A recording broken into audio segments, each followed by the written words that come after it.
Lições Gigantes by GM Group. 30 anos, 5 bilhões e as decisões que ninguém te conta. Como os dois sócios transformaram uma ideia em crédito numa plataforma financeira bilionária e o que todo empresário pode aprender sobre decisão, risco e patrimônio, é isso que a gente vai conversar aqui com dois gigantes. Bom, bem-vindo Daniel, Demétrio, Nizabro Fujita, sócios da M7, para esse podcast Lições Gigantes, onde a gente busca ter empresários que eles compartilham quais foram as principais lições que fizeram com que os seus negócios crescessem, se tornassem referência no mercado. E quem está nos ouvindo sempre, isso é muito importante, porque, por exemplo, uma das formas que eu mais aprendo, não sei vocês, Dandan e Nizabro, mas uma forma que eu mais aprendo é ouvindo outros empresários e lendo outros empresários. Então, o Daniel acabou de me dar aqui uma informação que eu não sabia, que os podcasts no Brasil são o país que mais ouve podcast no mundo. É isso mesmo, Dandan? Em termos proporcionais, eu vi essa informação. Primeiramente, aí, um abraço a todos, Eduardo, parabéns aí pela iniciativa, obrigado. E o nosso país é primeiro lugar no mundo em consumo de podcast. Olha só, não sabia disso, né? Olha, Conteúdo, né?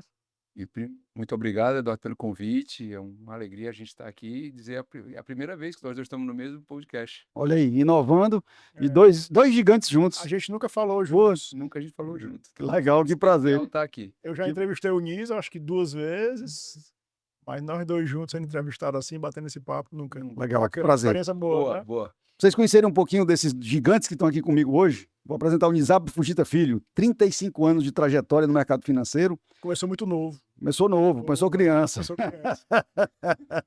Sócio fundador da M7 Soluções Financeiras, começou 18 anos no mercado de crédito. Construiu junto com seu sócio uma das mais relevantes plataformas financeiras do Nordeste. A M7IB distribui hoje 1,2 bi em 6 meses e já está no ranking Ambima de distribuidores de renda fixa. E o empresário que começou com uma ideia, com uma família cliente e um modelo de negócio que ninguém tinha coragem de fazer. Esse é Nizabro Fujita, pessoal. E o Daniel Demétrio, também um grande amigo e irmão aqui, todos dois, sócio fundador e diretor institucional da M7 Investimentos, 3 vezes entre os melhores assessores de investimentos do Brasil na XP, entre 15 mil assessores. Um dos 7 embaixadores XP B2B no Brasil, reconhecido pelo atendimento a clientes de alto patrimônio, âncora do programa Inovação e Negócio na SBT TV e Band News, que eu já tive quase que todos os anos, né, Dandan? Tive a oportunidade de estar lá. Todo ano você lança um livro, todo ano você vai contar a história do livro. Exatamente.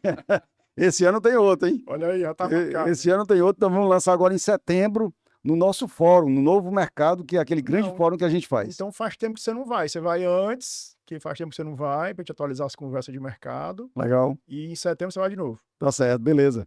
E em 30 anos de história, gente, a M7 chegou a 5 bilhões sob gestão e continua crescendo. Meus amigos, um prazer estar aqui com vocês para que a gente possa ver essa história de sucesso, porque muito nos honra quando o empresário cearense, a gente sabe que o empresário cearense realmente ele é diferenciado, ele faz acontecer, a gente que tem sucesso, a gente tem, eu acho que um sangue diferente, porque a gente tem uma ambição diferente, a gente tem uma ambição maior às vezes do que empreendedores de estados vizinhos, né? Então, assim, até o ITA, nós estamos com um projeto agora da nossa empresa Vertere AI, que se candidatou a receber um investimento do Senai e da Confederação Nacional da Indústria. E de 12 projetos, 10 projetos aprovados foram do Ceará. E o pessoal disse assim, rapaz, vamos fazer uma auditoria, porque já tinha o ITA, agora também todos os projetos vão para o Ceará, né? Mas é justamente por conta desse empreendedorismo que a gente tem e vocês não são diferentes disso. Nisa, vou começar com você. Vocês têm 30 anos de M7. Em algum momento, vocês sentaram e pensaram assim, espera aí, a empresa cresceu, mas a gente pode perder tudo se não mudar agora. Qual foi o momento que mais te assustou nesses 30 anos? A nossa história da M7 é uma história de reinvenção. Isso, para mim, é uma coisa que ficou muito clara, né, nesses 30 anos, e a gente se reinventou várias vezes. E a última vez que a gente fez uma reinvenção grande, né, foi em 2020.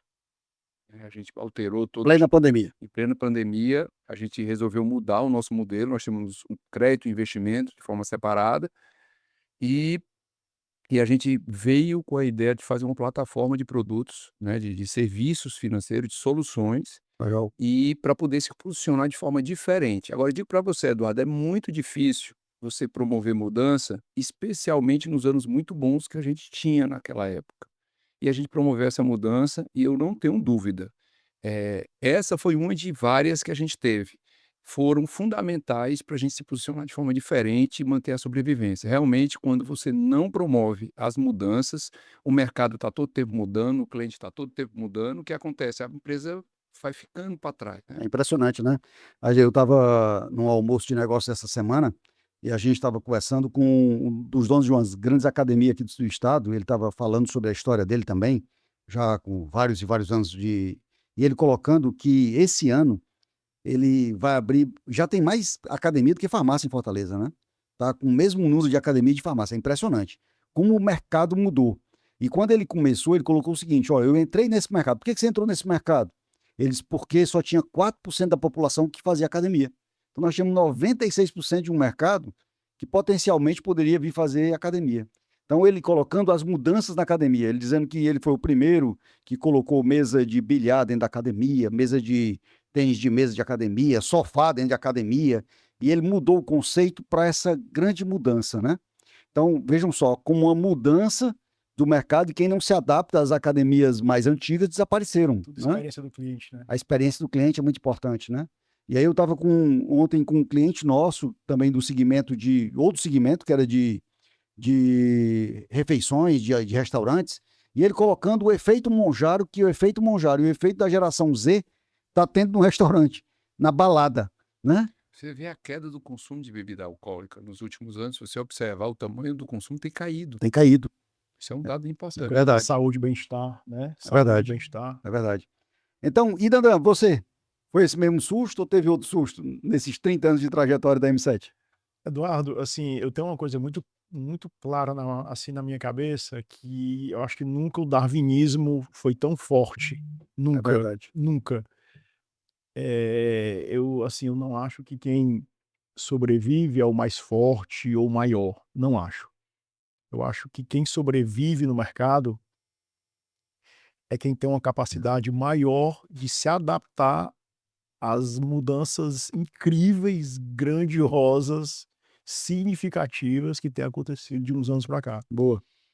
Então assim, eu acho que essa história de se adaptar a um cenário que muda tanto, talvez tenha sido, com muita humildade, um êxito que a gente pode ter tido aí ao longo desses anos todos. E por falar em nossa história, né, Nisa, eu achei que não pode deixar de ser grato, né, Nisa? Você concorda comigo plenamente? Absolutamente. E eu sempre falo isso nas oportunidades que eu tenho. Algum êxito que nós temos, Eduardo, como M7, existe uma participação muito grande da Gomes de Matos lá.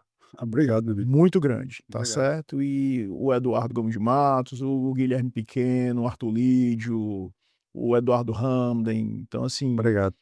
consultores que nos apoiaram a vida inteira e continuam nos apoiando para que as nossas tomadas de decisão estratégica fossem tomadas com menos risco. Então, Obrigado. eu acho que fica essa mensagem da adaptabilidade às novas e significativas mudanças, principalmente hoje, né? Hoje tá. Se você não se adaptar, né? E a gente estava conversando, né, Daniel? Não sei se você concorda comigo, Concordo Eduardo. plenamente. Inclusive, a gente estava conversando antes de começar o episódio sobre um livro que eu acabei de ler agora, que eu ganhei de presente do meu amigo Vitor Brasil, da DBS, que é a vida do Charlie Munger, que é sócio do Warren Buffett. Do Warren né? Buffett, né? Exatamente. Ele coloca, uma das teses que ele acredita muito é justamente no darwinismo, que é justamente essa capacidade de evoluir e se adaptar a essas novas realidades. É um dos princípios que ele coloca no livro para a vida dele, é justamente isso, essa capacidade de adaptação ao mercado. O empresário, de um modo geral, né, Nisa, ele é muito solitário. Muito, muito solitário. De um modo geral, né? É comum o empresário e o empreendedor, ele tá ali no dia a dia dele, sozinho, focado na operação, nos desafios da sua operação, e é fácil abstrair do que está acontecendo no mundo, da forma que os entes estão se relacionando. É verdade. Então é um olhar complexo. É verdade. Né? Por isso, complicado. A gente até mudou nosso. Hoje nós temos 3 níveis de planejamento estratégico. No nível primeiro, mais básico, que a gente trabalha muito num curto prazo, ali 1 mês, 2 meses para aquele cliente, no máximo 3 meses no máximo, fazendo toda a reflexão estratégica. Tem o segundo nível que a gente trabalha, que é um nível onde a gente faz esses 2, 3 meses, mas faz um trabalho de 1 ano de acompanhamento dessa implementação, da gestão do desempenho dos indicadores, e a gente agora desenvolveu uma metodologia nova, que a gente chama de cenários prospectivos, que é justamente a gente entender e fazer um estudo muito aprofundado, e hoje com a IA permite isso, né? A gente tem essa fonte de informação, a gente fazer um estudo muito aprofundado e propor uma tese de crescimento para aquele negócio, para aquela empresa, e identificar quais são os sinais externos, porque a gente coloca 4 grandes cenários. E nesses cenários a gente coloca sinais externos que conduzirão para um desses 4 cenários. Por exemplo, taxa de juros aumentou, baixou, o teu mercado está crescendo ou diminuindo, o cliente mudou o hábito, sim ou não, qual hábito ele está adotando, e não só sinais externos, como sinais internos, para que justamente a gente tenha essa capacidade de antecipação para que a gente possa. Porque quando a gente tem um sinal fraco na economia, e a gente tem um alto poder de capacidade de fazer a diferença. Mas quando o sinal é muito forte, né, já não tem tudo isso. E eu digo, viu, Eduardo, falando especialmente para o empreendedor nordestino, essa é uma falha, né, de todos nós empreendedores, né, e principalmente no início, é a falta do planejamento. Então, a questão do planejamento, a questão de trabalhar em cima de dados, ele é fundamental na sobrevivência num mundo que se altera. Quer dizer, nos últimos 5, 6 anos, o que que a gente teve? A gente teve uma pandemia, a gente teve o que a gente está tendo agora, guerra, Verdade. é uma quantidade de movimentação e de alteração nas condições de mercado. Taxa de juros era 2, ela agora passou a quase 15, né. Então, assim, é muita alteração e o empresário, sem esse devido planejamento, é difícil a sobrevivência. Verdade. Então chama a atenção aí o empresário que está nos ouvindo, da importância realmente da questão do planejamento. Para nós, foi fundamental. É importantíssimo esse planejamento, porque a gente nunca tem essa capacidade de antever, né, de prever, de prevenir. Então, uma série de benefícios que a gente traz para a gente. Daniel, a gente estava falando aqui do empresário, da solidão do empresário, né? E você, como um dos melhores assessores financeiros do Brasil, você é o cara que entra na vida financeira do empresário e muitas vezes encontra um caos organizado. Qual é o erro mais comum e mais caro que você vê empresários cometendo com o seu próprio dinheiro? A ausência de educação financeira, Eduardo. A ausência de educação financeira. E quando eu falo educação financeira, não é uma educação financeira, um conhecimento técnico de produtos. Não é isso, e nem eu estou dizendo que isso não seja importante. Claro que é. Mas eu digo a relação das pessoas com o seu dinheiro. Psicologia, né? Existe um tabu para se falar de dinheiro, existe uma complicação na cabeça das pessoas para se falar de dinheiro. E Mesa do almoço não é para falar dinheiro. ninguém fala de dinheiro em família, você com seus amigos, com a sua família, você fala de futebol, fala de política, fala de uma série de assuntos, mas dinheiro ninguém fala, existe um pudor, né? E é comprovado, é dado, que a principal fonte de preocupação e inquietação do ser humano é com questões relacionadas ao dinheiro, das maiores fontes de preocupação e inquietação. Então, eu acho que esse é o maior problema. O que é pensamento de curto prazo, ausência de pensamento estratégico de organização patrimonial futura. Então falta um education no atendimento, muitos assessores às vezes não se atentam para aquela pessoa humana que está ali, quais são os anseios, quais são as expectativas, quais são as ansiedades, vai logo para aquela coisa financeira, Como é a de família. curtíssimo prazo, calma. Claro que é uma abordagem sensível, mas você Qual o precisa, estilo de vida, qual o você precisa seus planos, né? entender isso para que você faça um planejamento financeiro adequado, Eduardo. Eu acho que a educação financeira para mim é o principal ponto aí. Você tem desenvolvido um projeto, né, Daniel? Eu vejo nas redes sociais você fazendo muita educação financeira de crianças, né? É aí que deve começar?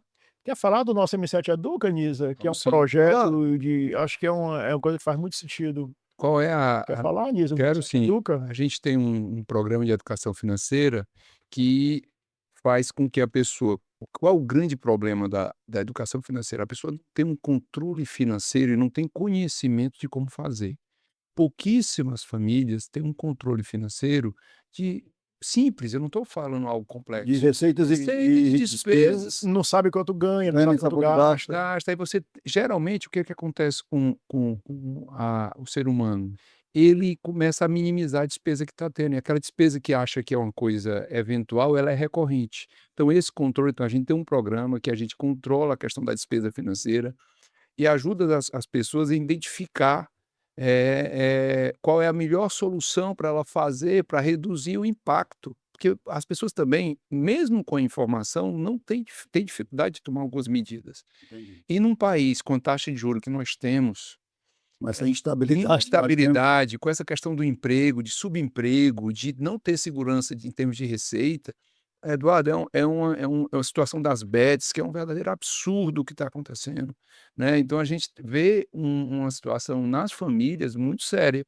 E a M7, acho que também muito capitaneado pelo esse desejo do Dandan, que sempre foi muito firme, né, e levantou isso como uma bandeira muito grande. A gente se preocupa muito em fazer isso e faz isso tanto conjunto com as empresas, para a gente tentar trazer essa questão da educação financeira uma coisa mais presente e Legal. mais viva nas famílias. E só voltando para a sua pergunta que você fez a mim diretamente, Eduardo, Tá. sobre isso, só para terminar, vou entrar e sair rápido. O investidor, ele talvez nem se toque disso, mas ele não quer apenas uma rentabilidade financeira adequada das economias dele. Ele não quer só isso. Ele quer paz. Entendeu? Então, assim, então não somente funciona, tá ali um dinheiro guardado, rendendo bem. Se o investidor, por algum motivo, não tem paz, ou porque aquele recurso tá com um nível de alocação que não tem muita aderência ao perfil dele, ou se tá uma coisa muito a longo prazo e ele tem alguma necessidade de curto, ou se tá só no curto e ele não vai precisar do dinheiro. Então, a educação financeira amolda tudo antes da alocação em si do recurso, entendeu? Legal. Então, acho que esse é o ponto. Entendi. E nesse estudo que você faz, nessa experiência de mais de 30 anos que vocês têm junto com os empresários, né? Por que que ele não faz isso? Porque existe uma técnica que as crianças utilizam, que a gente utiliza aqui na Gomes de Matos, para identificar a causa raiz de um problema, que é a dos 5 porquês, né? Por que isso? Ah, isso aqui acontece porque por conta disso, disso, disso. Mas por que conta disso, disso, disso? Não, por conta disso, disso, disso. Mas por que isso? Aí, até a gente chegar ao último porquê, né? É medo de encarar a realidade financeira dele, porque eu vejo amigos meus que têm esse medo. Ele não quer nem saber quanto ele ganha, nem quanto ele gasta, para ele não dizer assim, não posso cortar isso, não vou fazer isso. E aí tem, às vezes, medo de encarar a realidade financeira dele. É medo. Eduardo, você tem diversos estudos de psicologia no que diz respeito à relação das pessoas com o dinheiro. Diversos. Então, isso coloca lá no Google, lá, Tem até um best-seller, né, Dandan? A psicologia financeira, né? Psicologia Financeira do Morgan Housel, que é uma Excelente. bíblia, né? Excelente. Ele agora lançou o último, né, Nisa? Excelente. Que é um espetáculo. Exato. Então, eu acho que o Freud tem uma parte lá do estudo de Freud, que é o pai da psicanálise, que ele correlaciona dinheiro com fezes, Aham. tá certo? Então, realmente, o dinheiro é uma coisa pesada para muitas pessoas, já vem lá de trás e tal. Então, esse é o primeiro porquê. Existe Esse modelo mental. um modelo mental, um tabu para se falar de dinheiro. Talvez um outro motivo é aquela coisa que, às vezes, as pessoas se dediquem muito e são muito drenadas pelos seus horizontes de curtíssimo prazo. Legal. As demandas do curtíssimo prazo são muito grandes, né? Aquelas entregas de curto prazo, e às vezes a pessoa não vai para o horizonte, que você trabalha tão bem isso aqui na Gomes de Matos, observar e destinar um tempo para os horizontes um pouco mais à frente, não somente para hoje, para amanhã. Legal. Então, assim, é um assunto aqui que a gente poderia Legal. passar Legal. para poder falar só disso. Só disso. Gostei, legal. Eu falei para vocês como é que esse empresário começou, né? Ele pegou esse dado, pô, só 4% da população fazia academia, tem 96% aí que são potenciais clientes. Agora vamos trazer para a M7. Tá. A M7 nós começamos assessorando uma família num modelo totalmente novo, que não existia esse modelo, né? Isso. fosse com a experiência que vocês tinham trazido do setor financeiro, bancário, como foi que nasceu a ideia da M7? Olha, a ideia da M7 começou primeiro na área de crédito, né, então a gente tinha uma operação pequena de crédito, mas eu acho que uma das grandes mudanças que nós fizemos foi uma mudança no nosso modelo. Chegou a família Dr. Lauro Fiuza, Aham. nós sempre citamos que somos eternamente gratos ao nosso primeiro família que acreditou no nosso trabalho, pai de 2 sócios nossos, e e aí a gente começou a fazer uma gestão do crédito para ele corria o risco da operação e a gente ganhava participação no resultado. Então foi um modelo há mais de 20 anos atrás, começou o nosso family office com produto próprio. Legal. Então, iguais a esse momento, tiveram outros momentos na nossa história que a gente foi mudando a estrutura. Quando a gente dentro do que inclusive que o Dandan comentou, a experiência do cliente, as famílias começaram a ter necessidade que a gente cuidasse, além do crédito, que era muito mais complexo, cuidasse também da parte de investimento. Aí nós abrimos a parte de investimento. Em 2019, antes da pandemia, que eu tinha citei agora há pouco, nós começamos um ciclo de investimento e pegamos uma pandemia no meio. O que foi que a gente fez ali naquele momento? Começamos a investir em tecnologia, começamos a trabalhar em cima de dados, e aí começamos a tentar entender. O Eduardo, como nosso cliente, eu não posso só oferecer o crédito e o investimento. Eu tenho que oferecer uma jornada completa. Aham. Sabe o que é essa jornada completa? Seguro, consórcio, um planejamento financeiro dentro da ideia da educação que sempre esteve presente em É. todas as nossas ações. E a partir daí, o modelo todo escalou. E agora os nossos últimos movimentos são movimentos assim, por exemplo, a sociedade que a gente fez com a Unimed. Uma operação que é 50% é a Universo, é uma empresa A que é Unimed Fortaleza, né? Unimed Fortaleza, 50% Unimed Fortaleza, 50% M7. Uma operação toda voltada para trazer soluções financeiras para 15.000 pessoas. Com muita educação financeira Com envolvida, muita né? educação financeira Cuidando das presente. pessoas, né? Isso tem um impacto social enorme. Exatamente. E dentro dessa, e para os médicos, né, clínicas e fornecedores, dentro dessa proposta, onde está presente a educação financeira, a gente faz um planejamento financeiro do médico, Uhum. né? E a partir daí que você Porque o identifica. médico não é formado nisso, né, gente? Exatamente. Ele não tem nenhuma cadeira de gestão financeira dentro da. Como a maioria das faculdades estão totalmente errada, não é isso? Então eu quis, Legal. Eduardo, desde o início, do início até hoje, mostrar essas mudanças e o que nos moveu. Legal. Quantos sócios são hoje a M7? Nós somos 15 sócios. 15 sócios. Nós tínhamos 9 sócios na holding e agora nós temos mais 6 sócios no partnership. É um modelo de Legal. partnership, né? Onde os executivos podem se tornar tornar sócios sócios. da companhia. Legal. E os sócios de capital, a chegada dos irmãos Laurinho e Pedro Fiuza, como é que foi novos sócios, a entrada de novos sócios? Porque a gente aqui também, como de massa, tem muitos sócios, né? Várias empresas e vários sócios. Como é conseguir gerir tantos sócios assim dentro da M7? Que dica vocês dão aqui para os empresários? Porque sempre eles me perguntam, pô, você tem tantos sócios, cara, como é que você consegue? Porque me dizem sempre, as pessoas, alguns falam, né? Que sócio não dá certo, que tal, que não sei o quê, que sociedade é prejudicial, que é bom mesmo é sozinho, que você toma todas as decisões sozinho e tal. E vocês têm aí 11 sócios e vão ter mais, com certeza, com esse programa de partnership, né? Como é que vocês gerenciam a chegada, a gestão dessa sociedade? Eduardo, eu acho que, assim, tem algumas premissas que precisam existir, você me corrija, Nizinha, se eu estiver assim, enganado, mas precisa ter algumas premissas na cabeça do empreendedor, né? E não são certas ou erradas, mas é inerente ao que cada empreendedor acredita, né, para o seu modelo de negócio. O que o Niz e eu sempre acreditamos é no trabalho, assim, porque por mais competentes que eventualmente o Nisa seja, que eu eventualmente seja, ninguém é perfeito, né? Então a gente gosta muito de se juntar com gente melhor do que a gente. Legal. Esse é o ponto. Porque quando você se junta com gente melhor do que você, a régua aumenta logo de cara e você começa a ter uma referência de muita qualidade ali do seu lado, lhe tirando da zona eventual de conforto e fazendo você crescer, né? A mesa que a gente está sentado faz muita diferença, né? Muita diferença, né? Então, assim, então e aí você une, claro que não é fácil, mas características de pessoas que pensam diferente, exercendo a diversidade de opiniões mesmo, né?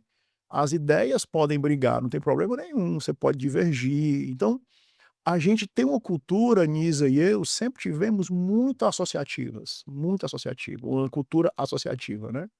Então a gente tem uma experiência incrível com esses sócios que vieram naturalmente. E olha, e tanto a gente tem experiência que nós temos muitos sócios, mas também nós fazemos muita sociedade com outras empresas. Muitas, inclusive empresas Isso é concorrentes. muito importante. A gente faz sociedade com empresas que, Correntes. em tese, eu nunca vejo uma empresa concorrente a nós. Eu não vejo isso. Eu realmente não vejo. Eu acho que sempre existe uma complementariedade. E tá aí um ponto que eu diria também para o empreendedor, que eu sei que tem muito empreendedor que assiste o seu programa, é, é por que faz uma pessoa se junta à outra? É para somar diferenças. Eu e o Dandan, nós somos absolutamente diferentes. E eu estou dizendo isso com muita Porque alegria. se fosse para pensar igual, bastava um, né? Então, É. né, Nisa? O que faz as empresas se juntarem? Porque cada E um é isso que muita gente não entende. viu? e, assim, Se é que o sócio seja igual a ele. E não funciona. Tem Dá que ter a certo. mesma cultura, Sem dúvida. É, o mesmo Os princípios, propósito, os princípios fundamentalmente, mas a estratégia para chegar lá tem que ser diferente, porque Legal. aí ou você convence ou você é convencido e o risco da decisão é minimizado. Não é isso, Nisa? E isso está na base, a gente acredita tanto nisso, e o nosso trabalho sempre foi um trabalho de equipe, sempre foi. A empresa cresceu, começamos eu e o Dandan, e hoje temos mais de 15 sócios. E vamos ter 20, 25. E isso vai garantir os nossos próximos 30 anos. Legal. E esse crescimento? É fora do Ceará ou só no Ceará? Não fora do Ceará. Fora do Ceará. Não que aqui a gente não tenha muito espaço para crescer, o interior do estado também que a gente está desbravando, o interior também merece o máximo de soluções financeiras no padrão de grandes centros como São Paulo, mas a gente tem uma tese realmente que já ocupamos o Nordeste todo, estamos na região Norte, no Pará, estamos em São Paulo, né, com a nossa operação de banco de investimento lá, e a tendência é a gente ir avançando, né, no restante do Brasil. Mas com a cultura de um jeito nordestino de fazer negócio. Um jeito de proximidade, um jeito de escuta, né, um jeito que não é para sentar para a pessoa para fazer um negócio. E se não tiver um negócio, a gente encerra a conversa, né? Porque os nossos negócios tem famílias que a gente passou mais de 1, 2, 3 anos conversando, sem problema nenhum. Legal.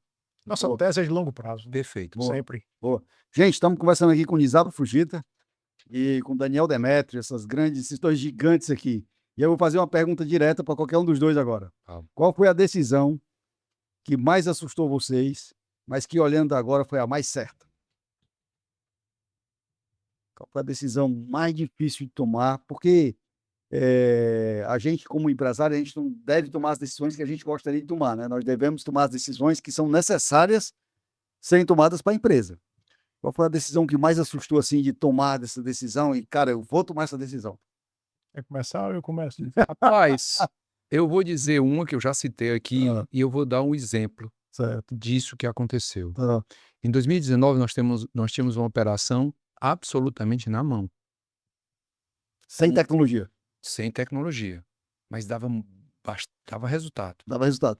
Foi naquela época que a gente até discutiu o credit scoring, lembra? Tudo. Que era um dos objetivos do planejamento, né? Isso. Então, naquela época, a gente tomou uma decisão que, até aquele momento, o que a gente ganhava, Legal. a gente reinvestia depois que ganhava.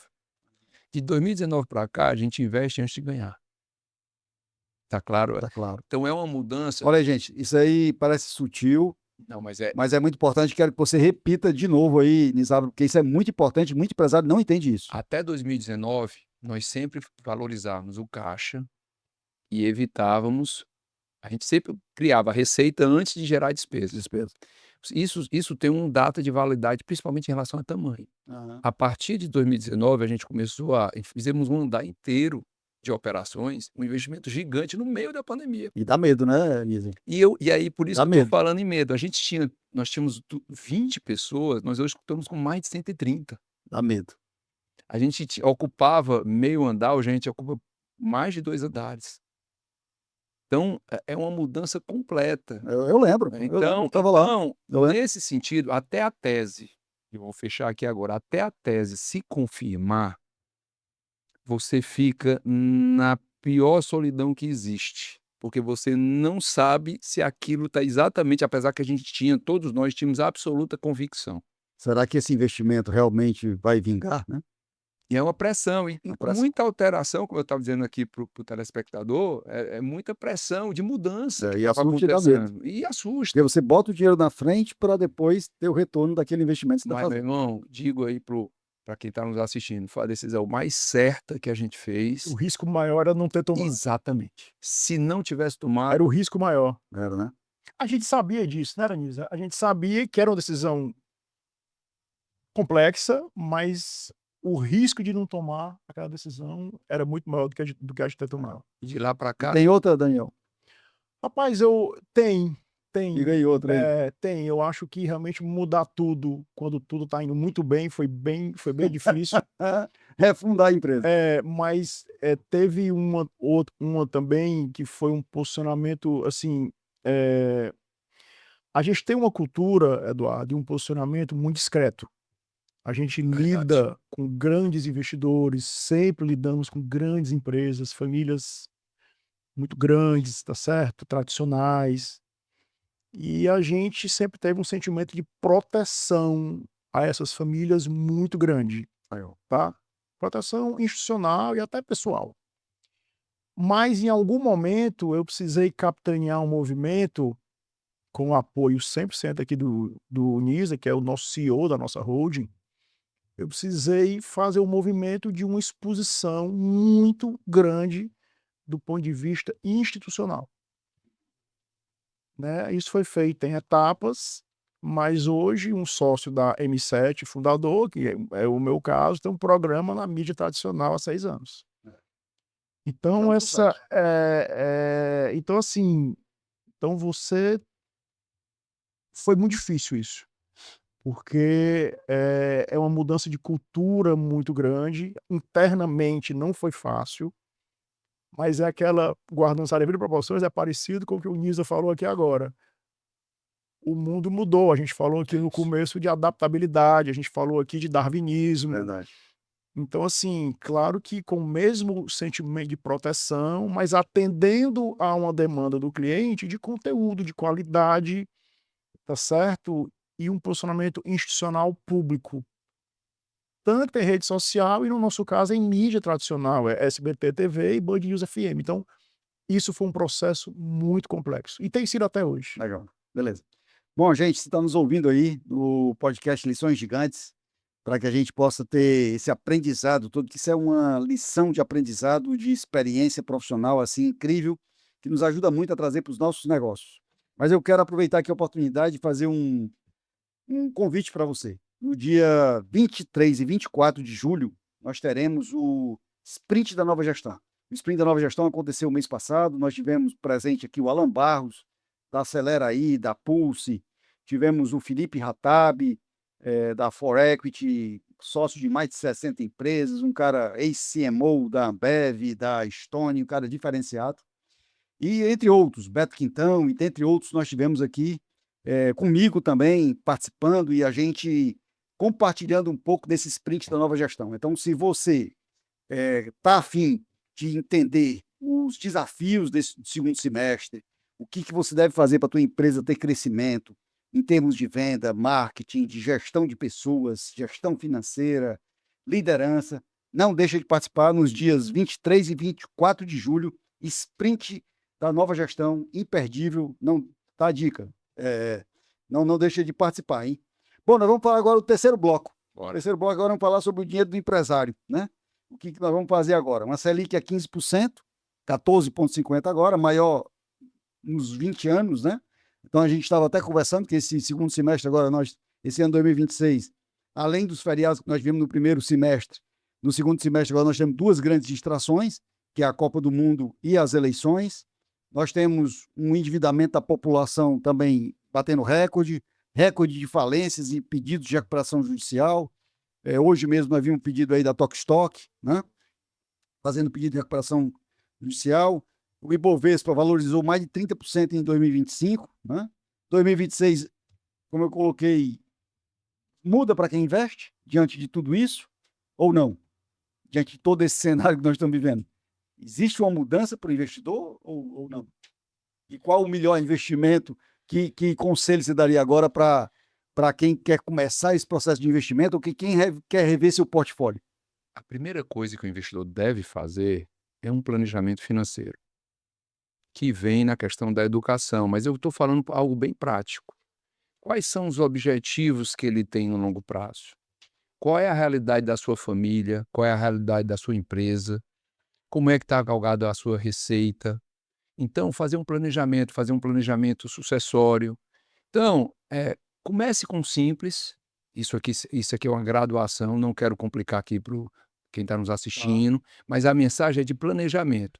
O que eu vejo muito, nós vemos muito na M7, às vezes é muito investidor focado no curto prazo. E quando o investidor foca no curto prazo, muitas vezes ele pega a ponta, ele vende na hora que era para comprar, tá certo? Ele compra na hora que era para vender, e muitas vezes ele fica tentando acertar o momento. Aham. E acertar o momento no mercado financeiro atual, nem para os especialistas é É fácil. o que Charlie Munger de recomenda não, parceiro. Exatamente. Então, essa visão de longo prazo, né, de algo simples, eu não estou querendo complicar.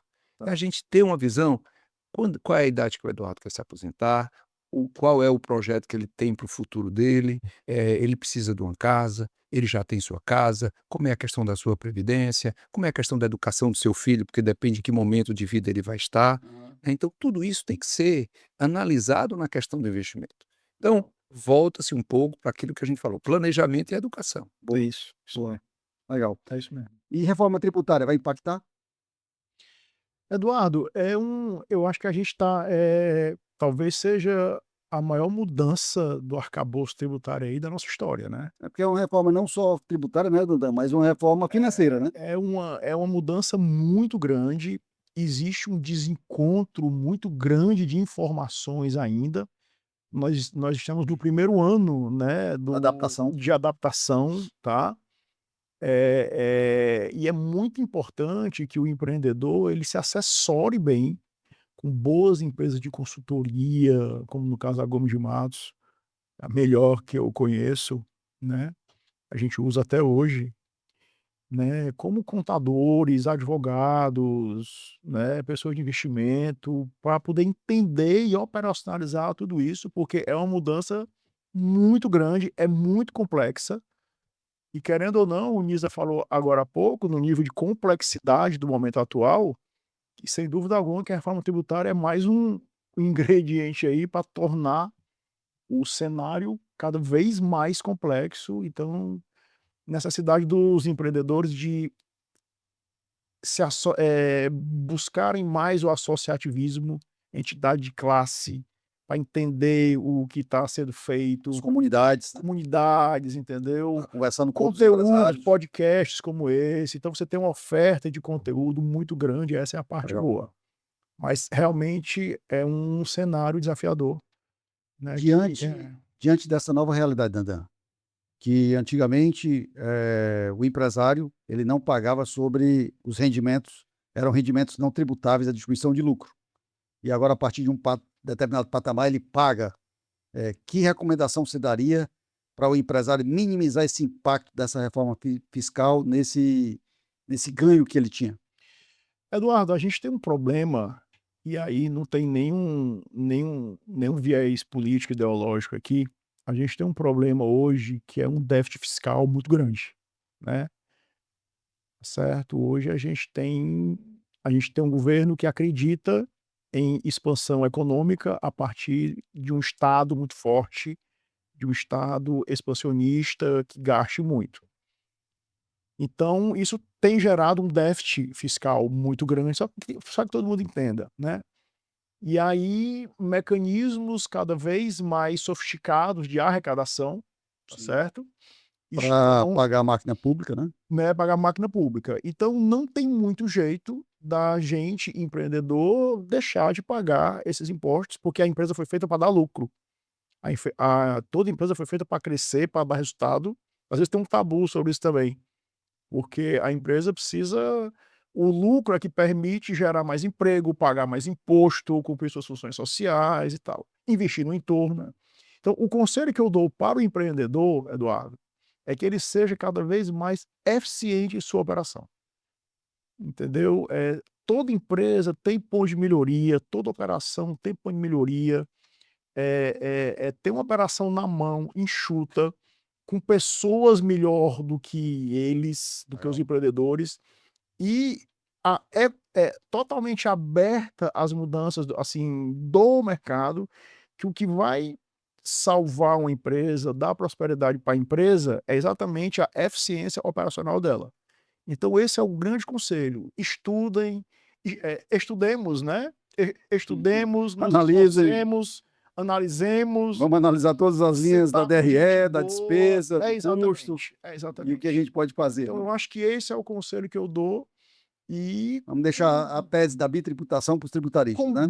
com bons tributaristas, bons contadores que nos auxiliem na melhor maneira da gente contribuir, né, exercer nossas obrigações, né, com os entes, com o governo, mas eu acho que esse é o ponto. E aqui tem uma questão, exatamente dentro do que o Dandan comentou, é a melhoria de produtividade, tá certo? Que no Brasil ainda é muito baixo. Demais. A gente fala da questão do salário descolado da produtividade.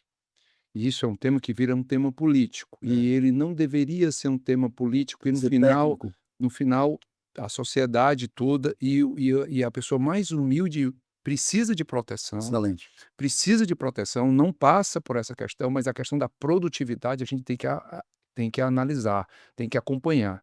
E falo para todos que a questão da produtividade na empresa, ela é fundamental para a sua sobrevivência. Legal.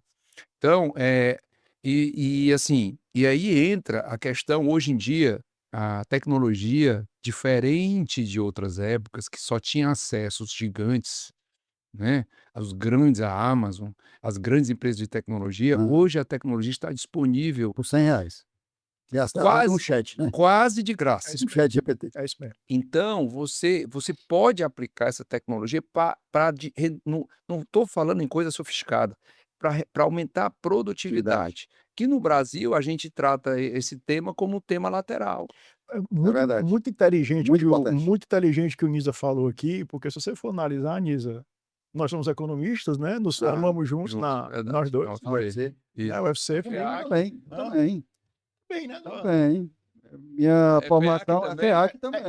Economia também, né? Economia também. Pronto. Então, nós três estudando, Nós três. qual é, talvez, não é o mais importante, que você tem outros conceitos econômicos muito importantes, mas qual é, talvez, um dos conceitos econômicos mais importantes? Produtividade. Verdade. Que é exatamente você produzir mais produtos, mais bens, mais serviços na mesma quantidade de tempo, por algum motivo. Então, é perfeito o que o Nisa falou. O que é que você tem lembrança da FEAC lá, Dandan? E diz, Rapaz, eu mais saudade. Eduardo, eu voltei lá no começo do ano para dar uma palestra, rapaz. Foi. Eu vou ministrar uma palestra lá na abertura da semana Mas esse eu ano também. voltei lá para Eu dar vou uma dar. palestra para a turma de administração lá, sobre educação financeira. Foi Rapaz, uma das coisas que eu tenho prazerosíssimo. saudade, além dos meus grandes professores que eu tive lá, mas também era da coxinha da cantinha lá do Toninho. ali é aquela que era bem na esquina. Era bem no meio ali da FEAC, entre a contabilidade no e meio, Era. Eu também merendava muito lá. Era muito gostoso. Pagava a Dunisa direto. Falar como? Nunca pagou uma coxinha para mim, eu pagava toda vez. Pessoal, nós vamos entrar agora no quadro Lições Gigantes. É um quadro bate-pronto, assim, pai bola, uma pergunta e uma resposta bem curta de cada um de vocês, tá? Tá. Que é um ponto alto aqui do que a galera fica ansiosa para ver essas perguntas e essas respostas. Vamos lá. Empresário que não cuida do próprio dinheiro é descuido, arrogância ou medo? Medo. Descuido. Ele pensa só na produção e acaba esquecendo. Mas tem medo também de olhar.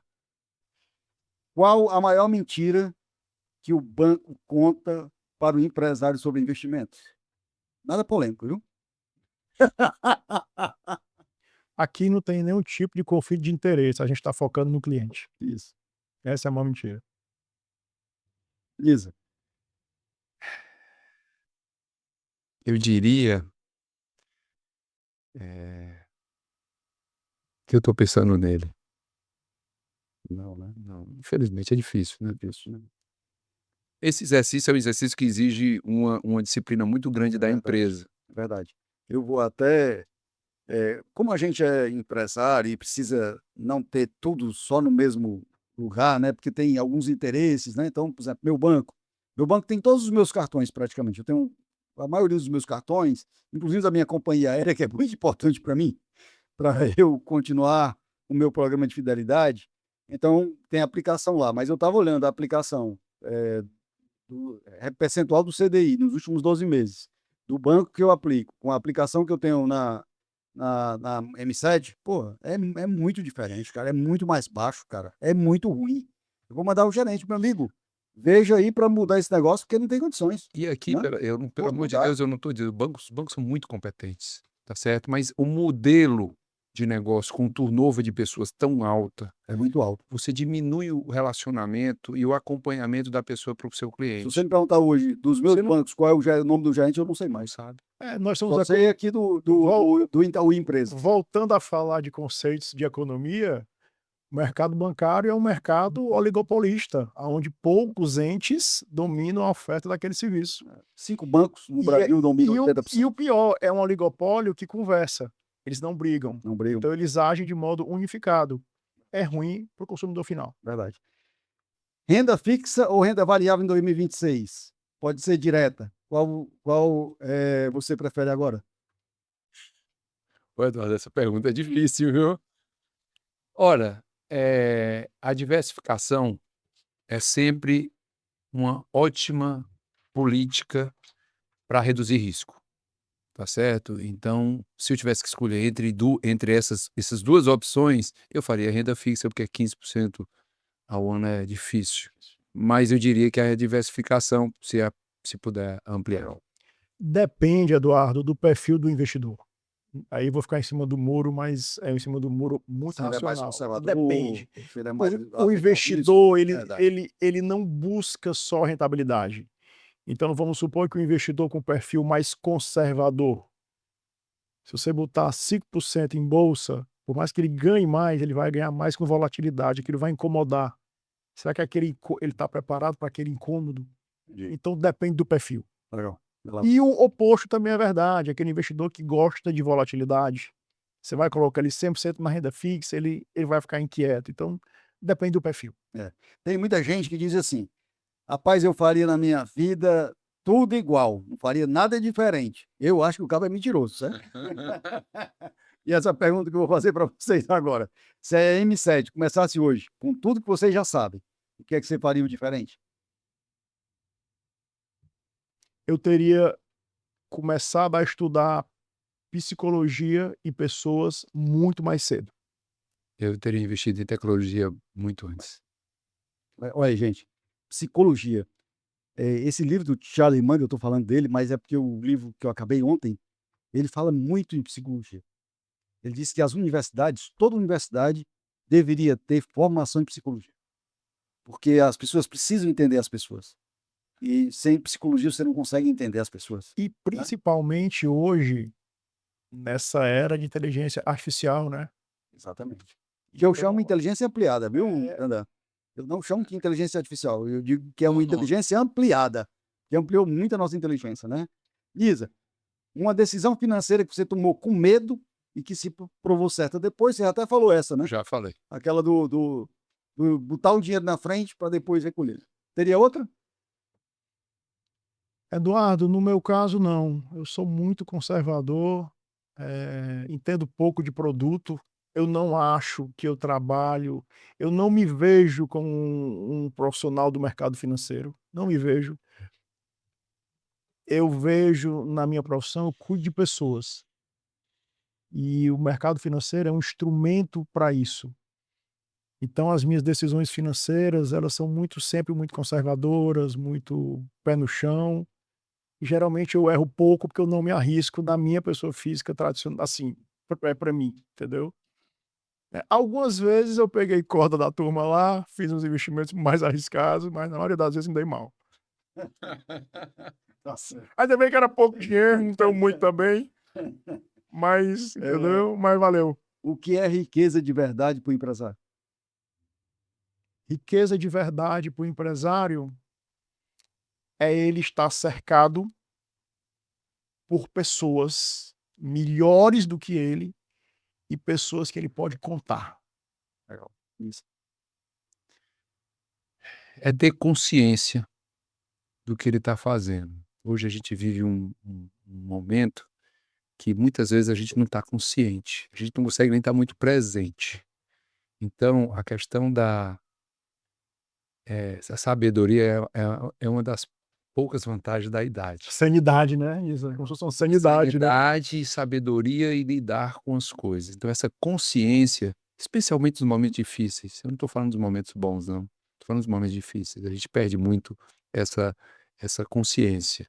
E num país como o nosso, né, com o nível de pobreza que a gente tem aqui, a gente tem que ter muita consciência, né, até da nossa função, como empresa. A nossa função é dar lucro, é dar emprego, é pagar imposto, Gerar riqueza. gerar riqueza. E a gente muitas vezes tem um ambiente muito hostil para quem tenta fazer isso. E eu acho que e você se manter consciente, firme, Legal. né? E eu digo para o empresário, né, que ele é uma palavra de otimismo.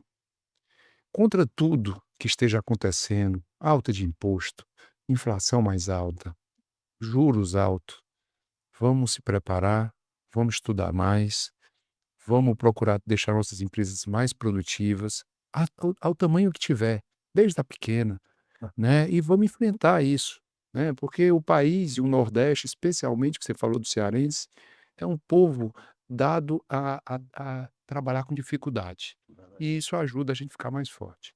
E a gente tem feito trabalho bem, né? Porque a gente tem conseguido crescer o dobro do PIB do Brasil nesses últimos anos, né? Perfeito. Então a gente tem feito um trabalho diferenciado aqui no nosso estado. Dever de né? casa, né? Tem feito o dever de casa, o empresário cearense realmente tem feito um dever de casa muito bom. Fortaleza é o maior PIB do Nordeste. Fortaleza é o maior PIB do Das cidades, né? Nordeste, né? Nós temos uma perspectiva extremamente positiva para os próximos anos, né? Hoje nós temos a melhor costa do mundo para nós colocarmos energia eólica offshore. Nós temos uma base de energia solar também maravilhosa. Nós temos aí agora o PECEM, nós temos o hidrogênio verde. Então, assim, as perspectivas para o nosso estado são maravilhosas para os próximos anos. Se os governos, né, tanto estaduais como municipais, fizerem um bom trabalho e não atrapalharem tanto, às vezes, porque atrapalha, às vezes, o empresário, a gente tem uma perspectiva de crescimento muito grande. Sem dúvida. Gente, lições gigantes. Vocês veem aí que lições, né, que a gente aprende, que a gente troca ideias. Cara, não tem preço para mim. Eu participar de momentos como esse com vocês, de outros encontros também que a gente tem em São Paulo, conversando com a galera, cara, não tem preço, porque a gente aprende muito, né? Eu digo sempre assim, que um dos principais aprendizados que eu tive ano passado foi com um garoto, jantando com ele lá no shopping Cidade Jardim, um garoto que é amigo do meu filho, tem 32 anos, mas é um dos maiores empresários aqui do nosso estado hoje, que é o Renan Nunes da Tecla T. E a gente conversando sobre mudança, e ele me deu uma dica. Eu disse, pô, Renan, eu acho que, pô, essa dica. E eu digo sempre para ele, disse, inclusive ontem, eu disse, Renan, essa foi uma das principais dicas que eu tive de gestão em 2026, cara. 2025, na realidade foi ano passado, 2025.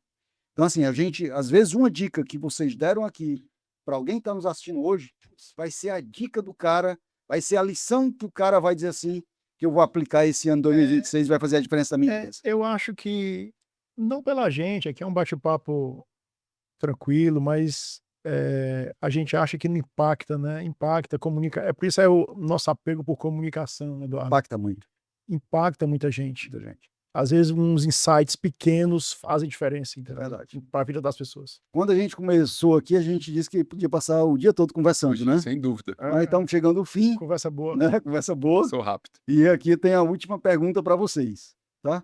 Olhando para esses 30 anos, né? Cara, 30 anos é uma vida, né? 30 anos de empresa, por exemplo, a Gomes Massa também, coincidentemente, né? Nós Temos a mesma idade. mesma idade, Verdade. mesma idade, 30 anos, né? Qual foi a lição que vocês precisaram aprender do jeito mais difícil e que gostariam que todo empresário soubesse antes de cometer o mesmo erro? Lembra? Se eu soubesse, tem até um livro, né? Se eu soubesse disso há 30 anos atrás, putz, eu não tinha cometido esse erro. qual é a lição gigante que vocês querem dar aqui para a gente finalizar esse nosso excelente bate-papo hoje? Eu diria o seguinte, olhando para você, acho que o grande problema, do empresário, do empreendedor, e eu sofri isso, nessa jornada, a gente tem muito medo de errar, a gente se pune muito, e a tecnologia nos ajudou, lá a gente a pensar o seguinte: "Não tem problema errar, contanto que eu erre rápido, ajuste, compreendo o Boa, erro e boa, ajuste". excelente. E eu passei, talvez 20 anos desses 30 sofrendo muito, Com medo de erro. com medo de errar. E isso, graças a Deus, eu agradeço muito, porque nunca a gente tem um ambiente muito bom, que nunca foi eu tenho um morro de medo que me paralise, nunca foi o caso. Mas trouxe muito sofrimento e eu talvez pudesse ter sido mais produtivo se eu tivesse, colocado no mindset que já tem uns 10 anos já, que é: "Erra, não tem problema, ajusta, vamos aprender e vamos para frente". Daqui para frente, só para frente, como eu disse.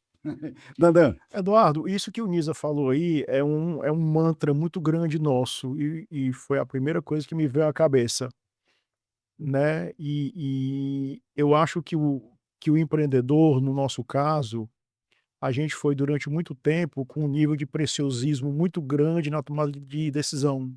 legal. Um preciosismo. Então eu acho que a gente pode, eu não estou falando de ser descuidado em uma decisão, não estou dizendo isso, mas se permita a errar pequeno, entendeu? Porque o ajuste é fácil, porque às vezes você fica pensando, exaurindo aquela análise, conversa muito, Aí fica com a aí paralisia dá danada. um nó, o medo paralisa, o medo lhe paralisa, aí você começa com medo, passa o tempo e você vê outras demandas e você não pensa. faz. Então, tome decisões, né, tome decisões pequenas. É a história da execução, né, execute pequeno e não tenha medo do erro. O erro, ele é provável, ele não é nem possível, ele é provável. Agora, erre pequeno, que aí você vai testando, Boa, quando acertar, escala. boa. É mais do que o Nisa falou aí, acho que faz Excelente. muito sentido isso pra gente. Excelente. Bom, gente, alguns takeaways aqui para você levar dessa nosso bate-papo aqui com o Nisabro e com o Daniel. Empresa que cresce sem cuidar do patrimônio dos sócios está construindo uma empresa sobre areia, né? Pode ser frágil. O modelo M7 foi vencedor porque alinhava interesses. Quem indica assume o risco junto. Essa lógica vale para qualquer parceria empresarial. Alinhamento de incentivos é mais importante do que um contrato. Juro a 15% é oportunidade para quem está do lado certo. O empresário que não faz a gestão do ativo, do próprio dinheiro, está na prática pagando o próprio sistema financeiro. Tecnologia sem experiência financeira é foguete sem direção. A M7 provou que o diferencial não é ter o melhor app, é entender de dinheiro de verdade, usar a tecnologia para escalar nesse momento e usar esse conhecimento de pessoas. Importante aquilo que você colocou. Gente, pessoas, cuidar de gente, cuidar de pessoas. E sociedade de 30 anos não sobrevive por sorte. Sobrevive por alinhamento de valores, clareza de papéis e decisões difíceis tomadas juntos. Aquilo que você falou, vocês falaram juntos, né? Tomar decisões, mas sempre com um propósito maior da sociedade.